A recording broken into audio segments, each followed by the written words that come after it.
Welcome to my channel. நீங்கள் பார்த்துக்கிட்டு இருக்கிறது கழுதை புலி. இது நம்ம நாய் மாரி தான். கொஞ்சம் நாயை விட பெருசா இருக்கும். பாருங்க, இது 2 மாசத்துலயே குட்டி போட்டுருமாம். ஒரு தரம் குட்டி போட்டுச்சுன்னா 5 குட்டி, 6 குட்டி போட்டுரும் போல இருக்கு. இது எல்லாம் என்ன சொல்கிறாங்கன்னா, இது ரொம்ப பயப்படக்கூடிய ஒரு இதுன்னு. ஆனால் இது பயப்படுறதில்ல, நல்லா வேட்டையாடக்கூடியது தான். இது நம்ம காலை பிடிச்சிச்சுன்னா ஒரே கடியில் நம்ம எலும்பை உடச்சி எடுத்துருமா. அந்த அளவுக்கு வலிமை வாய்ந்தது. கழுதை புலின்னு ஏன் பேர் வந்துச்சுன்னு தெரில. ஆனால் இது உடம்பெல்லாம் கோடு கூட இருக்குது பாருங்க. இதுக்கு பார்வை திறன் அதிகமாக இருக்கும். அதனால் நைட்டில் எல்லாம் கூட நல்லா வேட்டையாடுமா.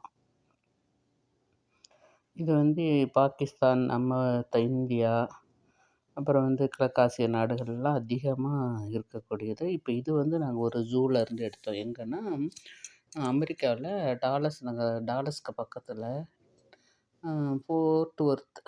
ஆமாம், ஃபோர்ட் ஒர்த்து வைல்ட் லைஃப் இதில் தான் எடுத்தோம் இதை. 2 இருந்தது. நல்லா குளிருக்கு எல்லாம் சோர்ந்து போய் கிடக்குது பாருங்க. நல்லா குளிராக இருக்கிறதுனால அதுங்களுக்கே ஒரு மாதிரி இருக்கும் போல இருக்குது. நமக்கு எப்படி குளிர் அதிகமாக இருந்தால் ஒரு மாதிரி இன்ட்ரெஸ்ட் இல்லாமல் இருக்கும் பாரு, அந்த மாதிரி இருக்குது அது.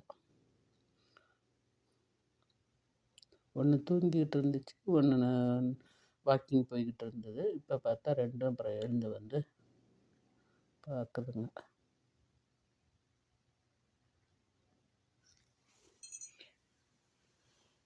இது ஒரு கூட்டமாக தான் மோஸ்ட்லி. இது கூட்டமாக தான் வாழக்கூடியது. கூட்டமாக வாழும்போது ஒரு சிங்கத்தையே அடித்து சாப்பிட்றோமா.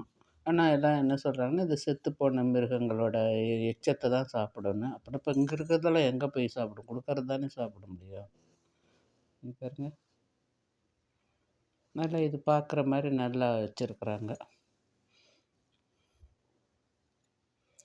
இப்போ மேலே வருது இப்போ தான்.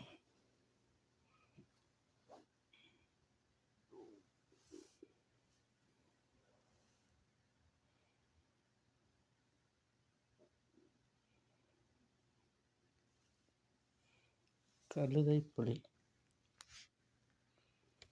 இது மனுஷன் மாதிரி சிரிக்கின்றாங்க. அது சிரிக்கிறதுன்னு சொல்ல முடியாது. அது அது ஒரு வாயை திறந்து ஒரு சவுண்டு விடும்போது, அந்த சவுண்டு ஒவ்வொரு சவுண்டுக்கும் ஒரு தகவல் தன் கூட்டத்துக்கு தெரிவிக்குதுன்னு சொல்லுவாங்க. பாருங்க,